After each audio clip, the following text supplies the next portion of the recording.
నమస్కారం. ఆర్వీఆర్ టీవీకి స్వాగతం. సాగరంలో అద్భుతాలు అనంతం. అలాగే ఆ అద్భుతాల్లో కొన్ని అప్పుడప్పుడు తీరానికి చేరుకుంటాయి. అయితే వీటిలో కొన్ని ఆనందాన్ని పంచుతాయి, మరికొన్ని అనారోగ్యాన్ని చేరువ చేస్తాయి, ఇంకొన్నైతే ప్రాణాలకే ముప్పుగా పరిణమిస్తాయి. ఇదే కోవలో విశాఖపట్నం ఋషికొండ బీచ్ వద్ద అరుదుగా కనిపించే పారదర్శక జెల్లీ ఫిష్ కనిపించి సందర్శకులను ఆకర్షించింది. శరీరం మొత్తం స్పష్టంగా కనిపించే ఈ సముద్ర జీవిని అక్కడి మత్స్యకారులు స్థానికంగా సొర్రు అని పిలుస్తారు. రాళ్ల ప్రాంతాల్లో పెరిగే నాచును ఆహారంగా తీసుకునేందుకు ఈ తరహా జెల్లీ ఫిష్లు తీర ప్రాంతాలకు అప్పుడప్పుడు చేరుకుంటాయని మత్స్యశాఖ అధికారులు చెప్తున్నారు. ఇలాంటి జీవులు ఒడ్డుకు సమీపంలో కనిపించడం సహజమే అయినా జనాలకు ప్రమాదం కూడా అంటున్నారు. అయితే వీటి వల్ల ఎలాంటి ఉపయోగం ఉండదని స్పష్టం చేశారు.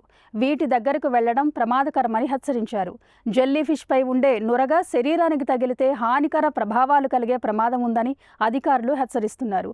విషపూరిత కణాలను తొలగించడానికి ప్రభావిత ప్రాంతాన్ని కేవలం సముద్రపు నీటితో మాత్రమే బాగా కడగాలి. పొరపాటున కూడా మంచినీరు, ఆల్కహాల్ లేదా యూరిన్ వంటివి పోయకూడదు. దీనివల్ల విష తీవ్రత మరింత ఎక్కువవుతుంది. ఇలాంటి కరెంట్ అప్డేట్స్ కోసం చూస్తూనే ఉండండి మన ఆర్వీఆర్ టీవీ. లైక్ చేయండి, షేర్ చేయండి, సబ్స్క్రైబ్ చేయండి.